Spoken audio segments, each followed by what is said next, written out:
बिस्मिल्लाहिर्रहमानिर्रहीम। जावेद हाशमी ऑफिशियल पे खुश आमदेद। मेरे बच्चों, मेरी बच्चियों, मेरे बेटियों, मैं आपको सबको 77वां यौम आज़ादी के पर मुबारकबाद पेश करता हूँ। आज 77 साल हो गए इस मुल्क को बने हुए। अब हमारी उम्र भी यही 75 साल ही है। मेरी भी 76 साल है। तो ये हमारी तारीख कोई किताबों में तो सही नहीं लिखते, लेकिन वाक़याती तौर पर इतनी लंबी तारीख तो है नहीं। ये तो हमें बिट्स पे याद है, एक एक वाक़या, एक एक मरहला। मेरे बच्चों, आज आप आज़ाद होंगे। मैं आज कैद खाने में हूँ। मेरे घर के बाहर पूरा 1 साल हो गया है। जिस दिन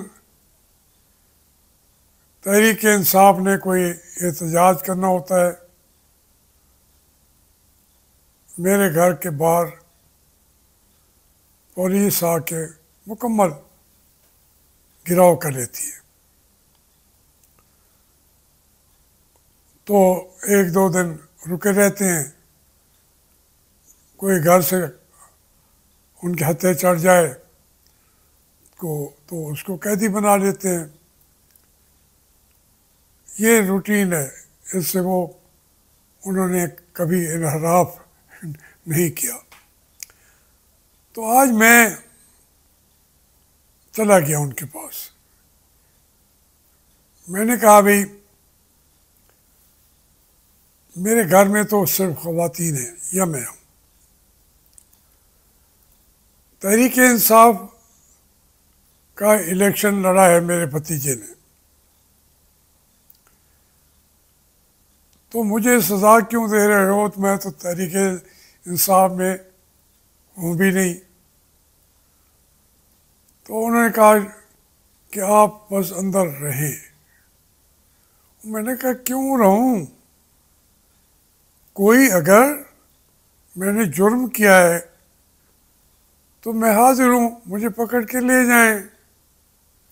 उनका नहीं जी, बस हमने पकड़ना भी नहीं है। तो मैंने कहा, यार हमारे ख़वातीन ने घर के अंदर आना होता है, जाना होता है। हमारे नौकरों तक को आप नहीं आने देते। ये सिलसिला 1 साल हो गया है पूरा। तो अब इस बेहतर है कि मुझे ले जाएं कैद खाने में।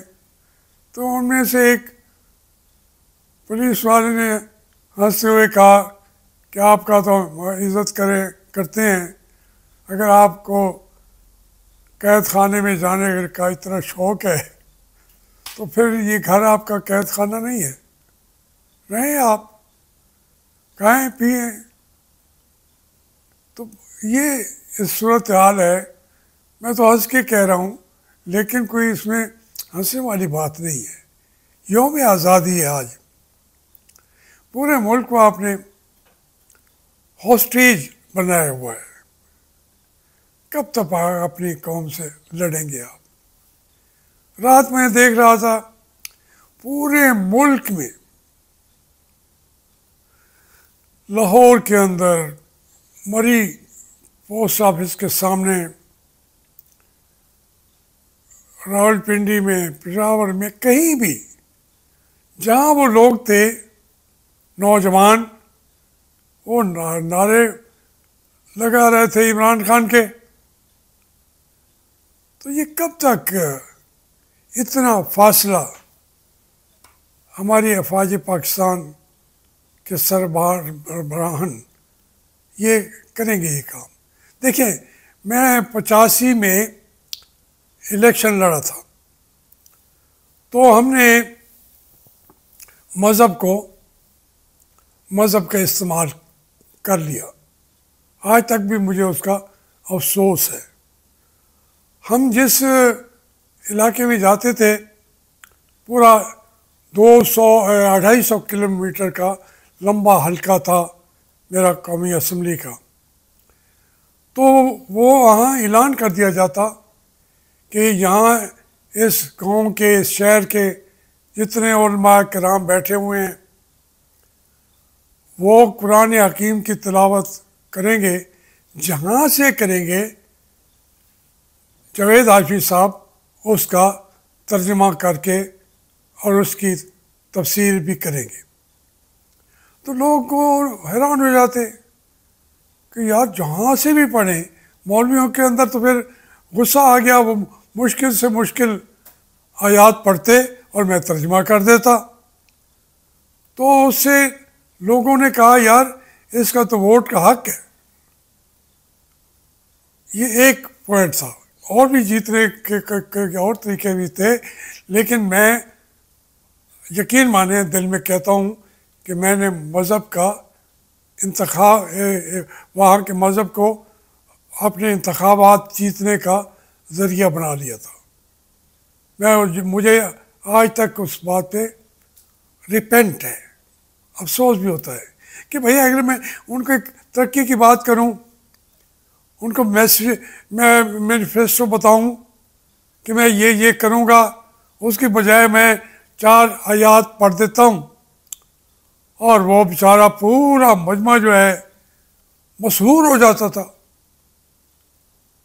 इलेक्शन में जीत गया, मगर रिग्रेट है। रात मैंने तकरीर सुनी अपने सालार पाकिस्तान सैयद आसिम मुनीर की। अब उसमें उन्होंने जो कुरान हकीम पढ़ा, उस पर मुझे बतौर मुसलमान बड़ा अच्छा लगा। एक एक लफ्ज़ उन्होंने कहीं मिस भी नहीं किया, तर्जुमा भी ठीक किया।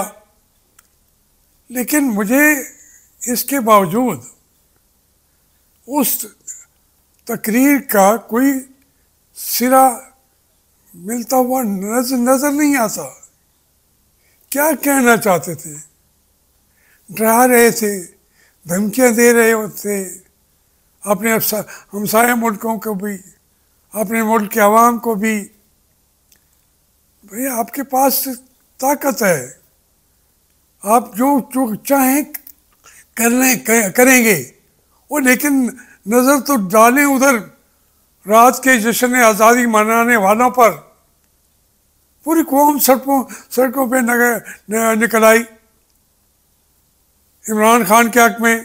मेरा वोट तो चलो आपके हक में है, मेरे वोट की हैसियत क्या है?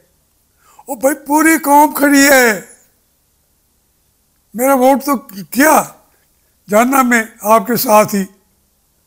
ओ खुदा का खौफ करें, ज़मीनी हक़ाइक़ को समझें। किसी ने पता किया है कि शहबाज शरीफ ने क्या कहा? हो सकता है वो बिजली के जो नर्ख हैं कम कर भी देंगे चीखते चलाते, लेकिन उस बेचारे का चेहरा तो देखें शहबाज शरीफ का। मैंने उसके साथ ज़िंदगी गुजारी हुई है, उन्हें जीता है न मरता है। तकरीर में भी चेहरे पे क्या लिखा हुआ होता है, मैं चेहरा शनासी का इल्म भी रखता हूँ, मैं चेहरे पढ़ता हूँ। 1 मिनट में चेहरा देख के भी अंदाज़ा लगा लेता हूँ ना इन बेचारों को। वो तो इस्तेमाल में भट्टी का बालन बनने के लिए तैयार हैं, क्योंकि उनके पैसे भी बढ़ जाएं, उनके मुकदमे भी ख़त्म हो जाएं। वो तमाम के तमाम अब आप तकरीर करेंगे तो आपको कहेंगे कि वाह शाह जी, वाह शाह जी, कमाल किया शाह जी। ये सैयद ताबला शाह बुखारी थे, तो कहने लगे तकरीर करता हूँ, तो आप कहते हैं वाह शाह जी, वाह शाह जी। और जब वोट मांगता हूँ तो कहते हैं आह शाह जी, आह शाह जी। ओ तो शाह जी, ये आप ही सुने, वोट आपके पास नहीं है, बंदूक है, वो सही आप डरा सकते हैं, लेकिन मेरे बच्चों, मेरे जर्नैलों, आप हमेशा इंडिया के खिलाफ जाके लड़ते हैं। एक जंग जर्नैलों की किताबों से पढ़ के कह रहा हूँ। ये गौरव यूसुफ से मैंने पूछा कि हमने 65 की जंग कैसे हारी, तो उसने कहा नहीं, वो असल में हमारे खारजा वजीर ने हमें सही हमें पिक्चर नहीं दी थी, हम चले गए कश्मीर के अंदर, उन्होंने हमारे ऊपर बॉर्डर पे आके हमला कर दिया, और वो आना चाहते थे लाहौर जिम खाना क्लब में, तो हमने वहाँ तक तो उनको रोक लिया, लेकिन हमारे इलाकों पे कब्जा ज़्यादा इंडिया ने कर लिया। फिर हमने देखा कि हमारे पास तो असला भी नहीं है, पेट्रोल भी नहीं है, तो फिर हमने रिक्वेस्ट की कि ये सीज़ फायर किया जाए, और फिर ताशकंद के अंदर जाके हमने जाके, ताशकंद हमारे खिलाफ था, रूस इंडिया के साथ था, तो वहाँ पे बैठ के हमने हथियार डाल दिए। फिर हथियार डाल दिए हमने मशरक़ी पाकिस्तान में, पलटन मैदान में। उन पे तो इन गोलियों का असर नहीं होता आपका। वो सारा मुल्क जो हमारे साथ खड़ा हो के बांग्लादेश आज के दिन यौम आज़ादी के नारे लगाता था, वो आज के दिन हमारे खिलाफ जुलूस निकालते हैं। मेरे बड़े भाइयों, मेरे मुल्क के कमांडर इन चीफ हो, हमारे पास घर में कुछ बचा नहीं है। कौम अब भूखी नंगी कौम बन चुकी है, कोई हमारी बात पर यकीन नहीं करता। तो हम अपनी यौम आज़ादी का ये पहलू भी तो देख लेना, किस चीज़ से आज़ाद हैं, कहीं तो बताएं। आपकी तकरीर माशाल्लाह अच्छी थी, बड़ा उसके अंदर आहंग था, बड़ी उसके अंदर ज़ोरदार तरीका था, दिल दहल जाते थे हमारी। मैं वो तकरीर आपकी सुनता रहा और दिल मेरा दहलता जाता था। अब मैं क्या करूं, मैं तो दहल जाऊंगा। लेकिन फिर अगर हम उनको भी दुश्मन बना रहे हैं, अफ़गानिस्तान को भी आप उसको कुछ भी कहें, क्यों आए वो यहाँ, आपने एहसानात कर दिए, और वो कहते हैं हमारी लाशों की आपने कीमतें वसूल की हैं आपके जर्नैलों ने। फिर परवेज़ मुशर्रफ साहब ने किताबों में लिख दिया कि हम वहाँ पे उनको बंदे पकड़ पकड़ कर देते थे, और मैंने अपनी आंखों से जेल में, मैं उसी सेल में था जिसे गुंटानामो बे सेल कहा जाता है। गुंटानामो बे, मैंने वहाँ से खतूत लिखे हैं, लिख के गुंटानामो बे सेल, अडियाला जेल, पिंडी। हम उनके अंदर पकड़ के लाते थे, तो वहाँ जहाँ से वो बेचारे जाके गुंटानामो बे पे निकलते थे।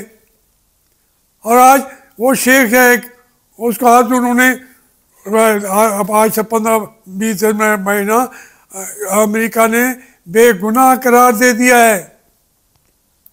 हमने उसको कहा कि उसने साहब ही को मारा है, उन्होंने अमेरिका ने कहा, हमने पकड़ के उनके पेश कर दिया।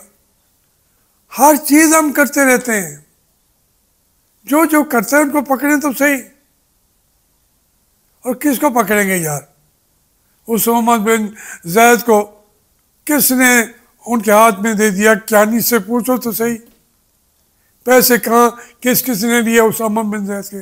मेरे बच्चों, मुल्क के पल्ले कुछ नहीं रहा, हमारे किसी जगह पे ये गुब्बारा फट जाएगा। मेरे घर को कैद खाना आपने बना दिया है। तो मैंने कहा भाई तुम पकड़ो जाके जैद बाहर को, जो तहरीक इंसाफ में है, इलेक्शन भी उन्हीं के टिकट पे लड़ा है, मुझे एतराज़ भी नहीं होगा। भाई मुझे क्यों यहाँ पे यौम आज़ादी पे भी अपने घर के बाहर जाने की इजाज़त नहीं है, शाम तक शायद चले भी जाएंगे। ये कोई इतना जितना खर्चा हो गया इस घर के ऊपर, आज 8-10 गाड़ियाँ बाहर खड़ी रही हैं सुबह से, कल से आई हुई हैं, कल से। और फिर मैं आज तक कितनी पुलिस नहीं देखी थी घर के बाहर इस साल में, सबसे पुलिस ज़्यादा आज थी। तो फिर क्या है हमारी, मैं तो लगाऊंगा कि यौम आज़ादी को जिंदाबाद भी कहूँगा, मुबारकबाद भी दूंगा, लेकिन मैं बोलता तो रहूँगा। उसके और तरीके भी आपने किए थे। मैं कह रहा हूँ कि फैज़ हमीद जो है मेरा सबसे ज़्यादा वो दुश्मन है, उसने मेरे घरों को गिराया। आप उसको तो किसी और चीज़ों से डाल के किसी को और को उसके अंदर फंसा देंगे। इमरान खान कहता जी उसको करे, हमें तो फ़ायदा है, हमारा तो ताल्लुक़ ही नहीं है उसके साथ। उसका हो ना हो, मेरा ताल्लुक़ तो है। फैज़ हमीद ने जो कुछ मेरे साथ किया हुआ है, वाजपेयी ने जो मेरे साथ किया हुआ है, परवेज़ मुशर्रफ ने जो मेरे साथ किया हुआ है, कियानी ने जो मेरे साथ किया हुआ है, तो वो सारी चीज़ें देखिए तो सही। मुझे एक मेरा घर आपने मुल्तान को इसी तरीके से 5 महीने उस घर में कोई दाखिल भी नहीं होता था। अब मेरे घर में कोई आ सकता भी नहीं है, जा सकता भी नहीं है। तो इस तरीके से एक बंदे की सारी आज़ादी, सारी चीज़ें उसको एक दिन के लिए आपने 4 दिन के लिए काबू में रखेंगे, फिर चले जाएंगे। तो ये ना करें। मैं फिर यही कहूँगा कौम को कि यौम आज़ादी जिंदाबाद, पाकिस्तान पाइंदाबाद, और मेरा कैद खाना भी जिंदाबाद।